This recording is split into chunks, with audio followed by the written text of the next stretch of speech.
আমি আইনজীবী শাহাদাত শাহ, ডায়মন্ড হারবার। গতকালকের হাইকোর্টের একটা অর্ডার হয়েছে, দেখলাম যে ফলতার জাহাঙ্গীর খান ওরফে পুষ্পা, তিনি ওই 2019 সালের একটা মামলায় হাইকোর্টে রক্ষা কবচ চেয়েছিল। সেই হাইকোর্ট 26 তারিখ পর্যন্ত রক্ষা কবচ দিয়েছিল যে ওকে পুলিশ কোনো রকম ডিস্টার্ব করবে না, যেহেতু ইলেকশন ছিল ফলতায়।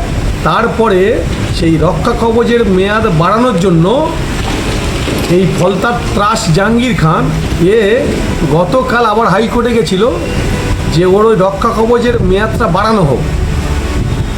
তো সেই মামলায় হাইকোর্ট রক্ষা কবচ খারিজ করে দিয়েছে এবং পুলিশকে বলেছে যে ওর বিরুদ্ধে তদন্ত করা যেতে পারে, দরকার হলে জাহাঙ্গীর খান যদি মনে করে আদালতে আত্মসমর্পণ করতে পারে। প্রশ্ন হলো আমাদের, এই যে ফলতার জাহাঙ্গীর খান, এই যে ত্রাস, ফলতার মাটিতে যে অরাজকতা, যে অন্যায়, যে অত্যাচার নামিয়ে এনেছিল, সাধারণ মানুষ কথা বলতে পারতো না, মানুষ ভাত খাবে ভাত খেতে দিত না, ভাতের থালাতে পেট্রোল ঢেলে দিত, কেরোসিন ঢেলে দিত, ভাতের হাঁড়িতে চালে বস্তাতে পেট্রোল ঢেলে দিত, কেরোসিন ঢেলে দিত, ঘর বাড়ি ভাঙচুর করতো, মারধর করতো, তুলে এনে মেরে হাত পা ভেঙে দিত, ফাইন করতো। এই যে নানারকম অত্যাচার, মানুষ অতিষ্ঠ হয়ে গেছিলো, ফলতার মানুষ আর মানুষ ছিল না।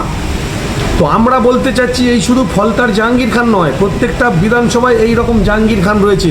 এদের প্রত্যেককে আইনের আওতায় এনে এদের দৃষ্টান্তমূলক শাস্তি দিতে হবে। এটা আমরা নতুন সরকারের কাছে দাবি করব।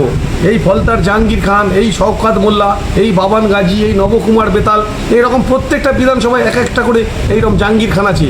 এদের প্রত্যেকের বিরুদ্ধে আইনত ব্যবস্থা গ্রহণ করার জন্য আমি নতুন সরকারের কাছে আবেদন করব। জেলার সব খবর এখন থেকে আপনার হাতের মুঠোয়। সব খবর দেখুন এক ক্লিকেই আপনার মোবাইলে। রাজনৈতিক, দুর্ঘটনা, খেলা, বিনোদন সহ আপনার এলাকার সমস্ত খবরের আপডেট পেতে চোখ রাখুন জেলার সর্ববৃহৎ এবং জনপ্রিয় ডিজিটাল মিডিয়া প্ল্যাটফর্ম ইনসাফ টিভির পর্দায়। চ্যানেলে সম্প্রচারিত সমস্ত বক্তব্য বক্তার একান্ত মতামত, তার দায় চ্যানেল কর্তৃপক্ষ নেবে না।